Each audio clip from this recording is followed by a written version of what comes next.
In the year 2095, almost anything could be purchased. Human beings lived longer than any generation before them. Diseases that had once terrified the world could be detected before symptoms appeared. Artificial intelligence designed buildings, operated transportation systems, and assisted physicians in procedures that would have seemed impossible a century earlier. On this particular evening, Michael wore a fitted graphite gray tunic constructed from seamless metallic fabric. Thin, illuminated threads ran subtly along the collar and shoulders, responding to his body's temperature. His trousers were made from the same adaptive material, and his lightweight boots contained no visible laces or fasteners. To Michael, there was nothing remarkable about what he was wearing. In 2095, it was simply clothing. Michael lived high above the city in a private residence overlooking a skyline, partly built with his family's money. Yet recently, something had begun troubling him. His father, Jonathan Mayfield, had died 6 years earlier. His mother had died when Michael was 19. There were relatives, executives, attorneys, and board members. There were thousands of people who knew the name Michael Mayfield. Very few knew Michael. And lately, he had begun to feel as though his extraordinary life was simply a beautifully furnished room with no doors. Then, on his 34th birthday, a door opened. And behind it was the past. Michael's father had left instructions that a sealed family archive was to be released to Michael on his 34th birthday. The strange part was that the archive wasn't digital. It was physical. The package had been stored for generations inside a temperature-controlled vault beneath the original Mayfield headquarters. Inside was an antique wooden box. Michael carried it home. That evening, he opened it in his study. Inside were photographs, documents, a brass key, a handwritten letter, and an old pocket watch. Michael picked up the watch. It was tarnished. The glass was cracked along one edge. He turned it over. 3 markings had been engraved into the metal. Mr. Saber Mayfield, and beneath the name, 1947. Michael frowned. According to official family history, the Mayfield fortune began in 1952. That was the year his supposed great-great-grandfather, Elias Mayfield, founded Mayfield Industrial Technologies. The company began as a small engineering operation before Elias developed a revolutionary energy storage system. That invention became the foundation of the Mayfield fortune. At least, that was the history Michael had been taught. He opened his father's letter. It read, "Michael, if this box has reached you, there are things about our family I was never brave enough to tell you. Do not trust the official history. The company did not begin in 1952. It began 5 years earlier. And when you discover the truth, you may wish you had left the past alone. Ask the machine what happened on October 17th, 1947. Michael read the final sentence again. The machine. There was only one machine his father could have meant. Kronos. Project Kronos existed several levels beneath Mayfield Global headquarters. Almost no one outside the company knew it existed. The project had begun 27 years earlier as an experiment in quantum memory. Scientists had discovered that under certain controlled conditions, subatomic particles appeared capable of retaining information about previous states. Kronos could occasionally reconstruct fragments of past electromagnetic activity, a voice, a burst of light, a momentary image. Scientists described it as archaeology at the quantum level. It was not time travel. At least, no one believed it was. Michael entered the laboratory carrying the pocket watch. Dr. Lena Okafor, director of Project Kronos, examined it. She warned Michael that introducing an unknown metallic object into the quantum field was dangerous. Michael placed the watch inside anyway. He gave Kronos one instruction. October 17th, 1947. The machine began searching. Numbers moved across transparent displays. Then everything stopped. A date appeared. October 17th, 1947. Another message followed. Signature match detected. Michael frowned. Then the machine displayed subject identification. Michael Alexander Mayfield. Michael stared at his own name. That's impossible. Then he heard something. Tick, tick, tick. The pocket watch was running. A watch that had not operated for nearly a century and a half was ticking. Laboratory alarms erupted. Dr. Okafor ordered the system shut down. The Kronos chamber filled with brilliant white light. Michael felt something seize his body. The floor vanished. For one impossible moment, Michael was falling without moving. Images exploded around him. A train, a burning building, a woman's face, a man in a gray coat, a hand reaching toward him, and then darkness.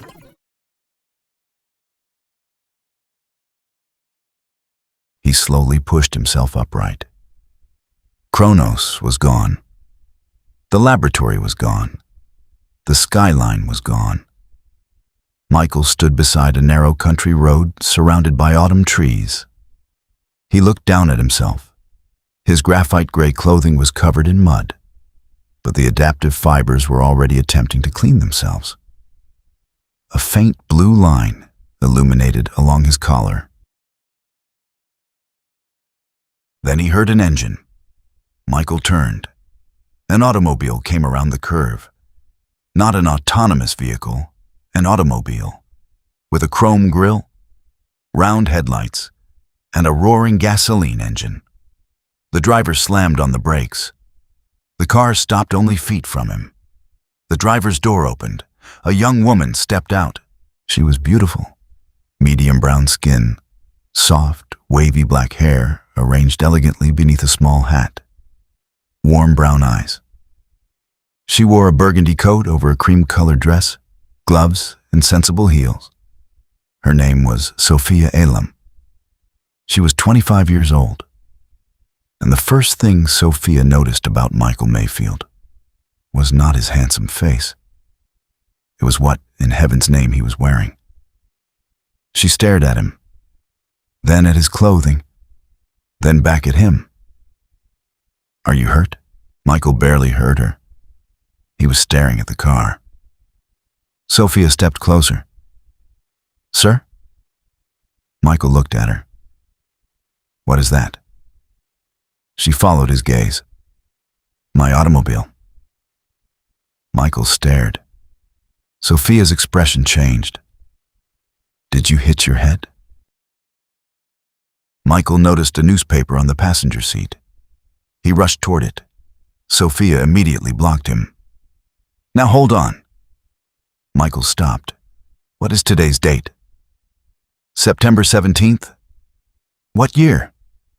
Sofia stared at him. What year is it?" She took another cautious step backward. 1947. Michael said nothing. Sofia watched the color disappear from his face. He turned toward the empty road. 148 years. He had fallen 148 years into the past. Then Sofia pointed toward his clothing. "And while we're asking questions, I'd like to know what exactly you're wearing." Michael looked down. For the first time, he understood how he must appear. His seamless metallic tunic, the faint illuminated strip at his collar, his strange boots. His clothing belonged to a world that would not exist for generations. Michael quickly touched the control at his wrist. The illuminated threads went dark. Sofia saw him do it. Her eyes narrowed. "What did you just do?" "Nothing." "Your shirt was glowing." "No, it wasn't." Sofia folded her arms. Now I know you hit your head. Sofia should have left him beside the road. Every sensible instinct told her to. Instead, she drove him into Pittsburgh. Michael sat quietly in the passenger seat. He watched everything. Gas stations, streetcars, men wearing hats, women carrying paper shopping bags, children playing beside sidewalks, factories exhaling smoke. He had studied 20th century history. But history had never smelled like coal. It had never sounded like train whistles. And history had certainly never stared at his clothing. People did, at intersections, on sidewalks, at a gas station. Everywhere Sofia drove, people looked at him. Finally, Sofia said, "You cannot walk around Pittsburgh dressed like that." Michael looked at himself. "This is considered understated where I'm from." Sofia glanced sideways at him. "And where exactly is that? Mars?" Michael almost laughed. It was the first thing that had felt normal since he awakened. New York. It was the first lie he told her. Sofia clearly didn't believe him. She brought Michael to the large brick boarding house she shared with her aunt, Evelyn Elam. Evelyn opened the front door. She looked at Sofia, then Michael, then Michael's clothing. She slowly removed her glasses. "Sofia." "Yes, Aunt Evelyn?" "Why is there a man from outer space standing on my porch?" Sofia tried not to smile. "I found him." Evelyn put her glasses back on, then put him back. Michael almost smiled again. After Sofia explained that Michael had apparently been robbed and had nowhere to go, Evelyn reluctantly agreed to let him stay one night. But she had one condition. "He cannot leave this house dressed like that." Sofia agreed. Evelyn had a solution. A former boarder named Samuel Carter had left several pieces of clothing behind when he moved to Chicago. Samuel and Michael were approximately the same size. He opened it. Sofia handed him a stack of clothes. Michael unfolded them. A white cotton shirt, dark high-waisted trousers, suspenders, a brown patterned tie, and a charcoal gray wool jacket. Michael held up the suspenders. "What are these?" Sofia stared at him. "You truly aren't from New York, are you?" Michael examined them. "Where do they attach?" Sofia laughed. She tried to stop. She couldn't. It was the second time Michael heard her laugh. And despite everything happening around him, he found himself smiling. Sofia demonstrated how the suspenders attached to the trousers. Michael looked horrified. "You expect me to wear these?" "I expect you to stop frightening pedestrians." She handed him a pair of polished brown shoes. Michael examined the laces. He looked at Sofia. She looked at him. "Don't tell me." Michael said nothing. "You don't know how to tie shoes?" "I know how." Sofia raised an eyebrow. Michael added, "Theoretically." Sofia shook her head and left. Several minutes later, Michael came downstairs. Evelyn and Sofia looked up. The transformation was remarkable. The strange visitor had disappeared. Standing before them was a tall, exceptionally handsome young black man dressed appropriately for 1947. His very fair complexion, green eyes, medium brown hair, and neatly trimmed beard still made him noticeable. But at least now he looked as though he belonged to the century. Almost. Sofia adjusted his tie. Michael became very still. They were suddenly close. Her fingers brushed his collar. For a moment, neither spoke. Then Sofia stepped away. "There." Michael looked down. "Do I pass?" Sofia looked him over. "Until you open your mouth."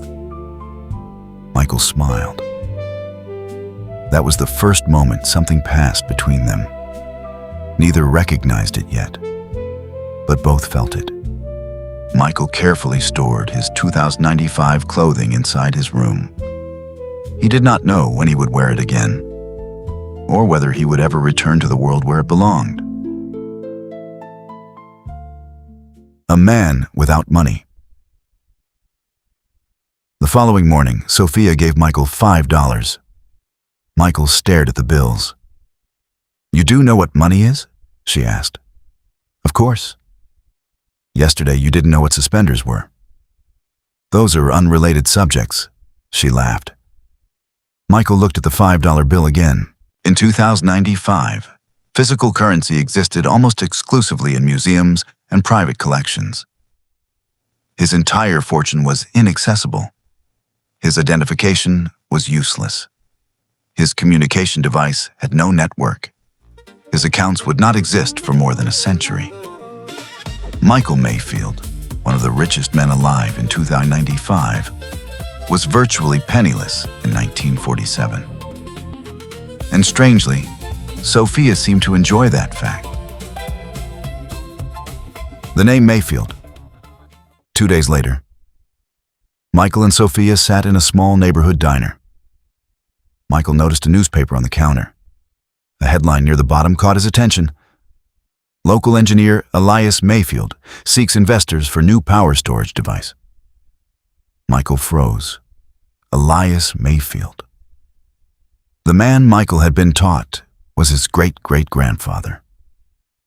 According to family history, Elias founded Mayfield Industrial Technologies in 1952. According to family history, Elias founded Mayfield Industrial Technologies in 1952. Michael read the article. Something was wrong. The energy storage design described in the article was nothing like the technology preserved in Mayfield Historical Archives. The design could never have become the famous Mayfield cell. Sofia noticed his expression. "You know him?" "No. You certainly look like you do." "I've heard the name." Sofia leaned back. "That's interesting." "Why?" "Because when I found you, you told me your name was Michael Mayfield." Michael had forgotten. Sofia's eyes remained fixed on him. Michael realized something else. Sofia Elam was much harder to deceive than he had anticipated. Elias Mayfield. Michael found Elias's workshop 3 days later. There was no powerful industrialist waiting for him. Elias Mayfield was 32, exhausted and nearly bankrupt. His workshop leaked. Creditors were threatening him. His experimental battery barely functioned. Michael watched Elias demonstrate it. The device failed in less than 30 seconds. Michael felt sick. History said Elias created the technology that built the Mayfield fortune. The man standing before Michael wasn't even close. Elias studied Michael. Mayfield? Yes. Related? Possibly. Elias laughed. "Unless you're a cousin I don't know about, I doubt it." Michael asked about his family. Elias's answer stunned him. He had never married. He had no children. And he knew of no close Mayfield relatives remaining in Pennsylvania. Michael left the workshop shaken. If Elias Mayfield never had children, Michael's family history was impossible. That evening, Michael returned to his room. The door was slightly open. Someone had searched it. Drawers were pulled out. The mattress had been moved. His futuristic clothing had been disturbed. And the pocket watch was gone. On the bed was a piece of paper. 5 words had been typed onto it. "You do not belong here." Michael rushed to the window. Across the street stood a man wearing a gray overcoat. A streetcar passed between them. When it was gone, so was the man. Sofia confronted Michael. She had tolerated his strange behavior long enough. his clothing, his inability to use ordinary objects, his fascination with dates, his knowledge of Elias. And now someone had broken into her aunt's home. Michael asked Sofia one question. "Did your family know Elias Mayfield?" Sofia became silent. She took Michael into the attic. There she opened a cedar trunk that had belonged to her mother, Sofia Elam. Lillian had died when Sofia was 11. Among the photographs was one taken outside Elias's workshop in 1946. Elias stood beside several employees, and beside him was Lillian. On the back were written 4 words: Elias, Lillian, Project Meridian, 1946. Then Sofia found an envelope. Her name was written across it. Inside was a letter from her mother. Lillian warned Sofia that dangerous men were interested in Elias's research. The final sentence made Sofia stop breathing. "If a man named Michael Mayfield ever comes looking for Elias, help him." The letter had been written in 1946, 1 year before Michael arrived. Michael could no longer hide the truth from Sofia. He told Sofia everything. He told her he had been born in 2061. He told her his year was 2095. He told her about Kronos, about the pocket watch, about falling through something he could not explain.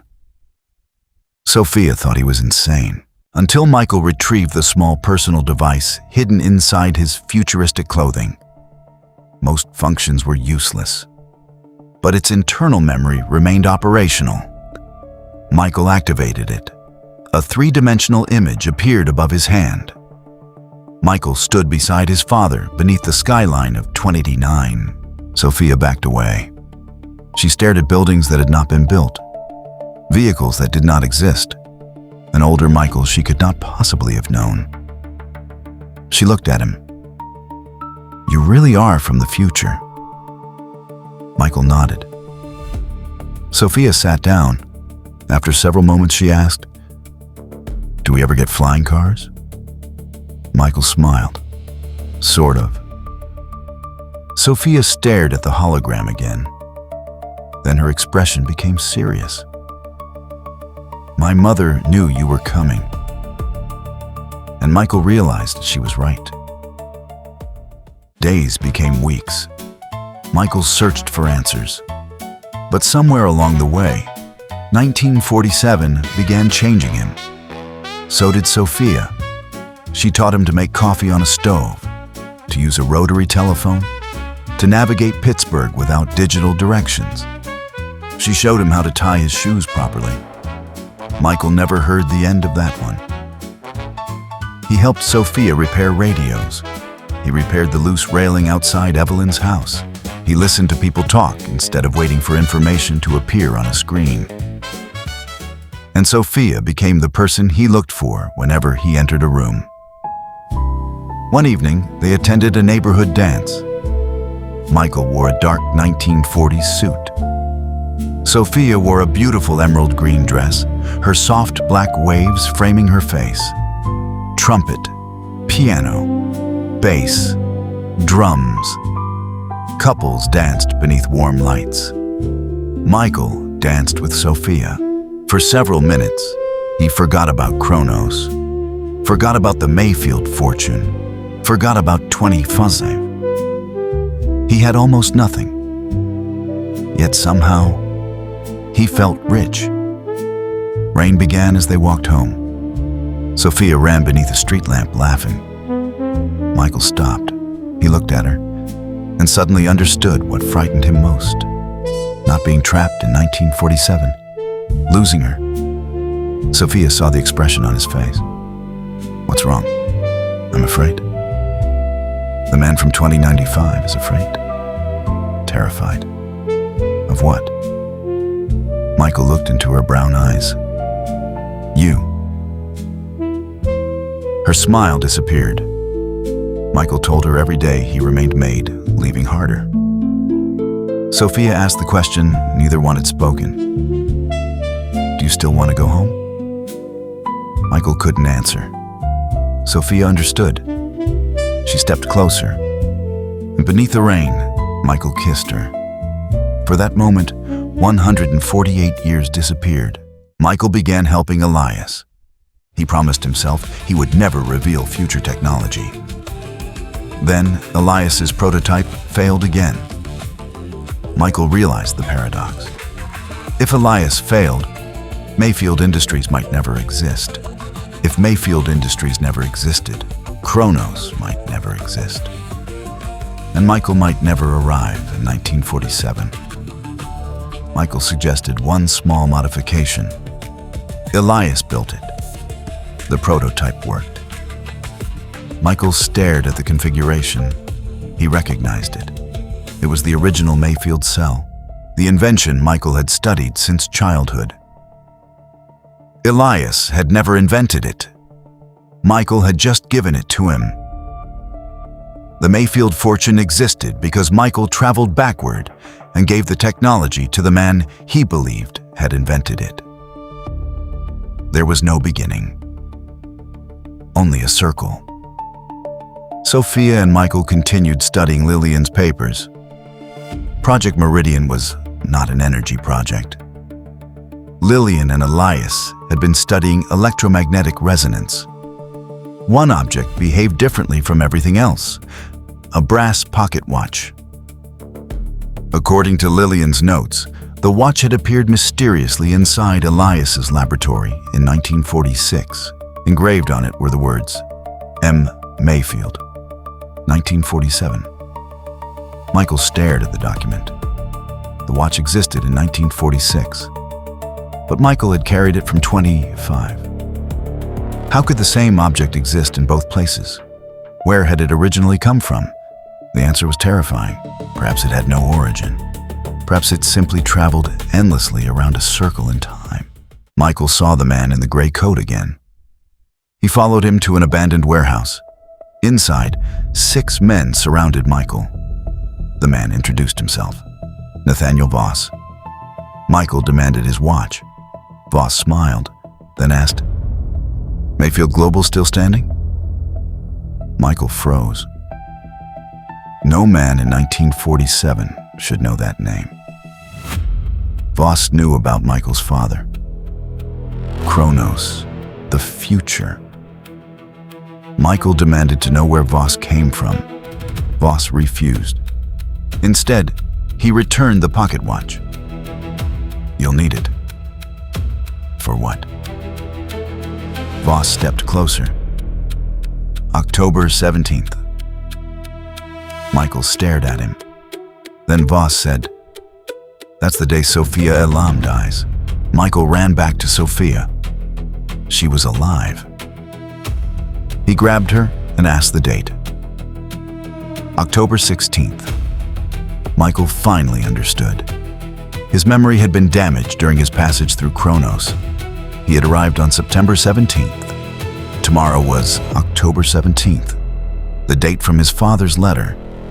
The date connected to Meridian, and according to Voss, the day Sofia would die.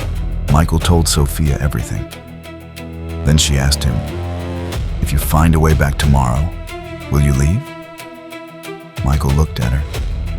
He told Sofia about the wealth waiting for him, the company, the penthouse, the technology, the life he had lost. Then he told her the truth. "I had everything." He touched her face. "And I didn't have you." Sofia cried. She asked what would happen if he stayed. Michael didn't know. Perhaps he would change history. Perhaps he would erase himself. Sofia whispered, "Or perhaps you were always here." Michael looked at the pocket watch.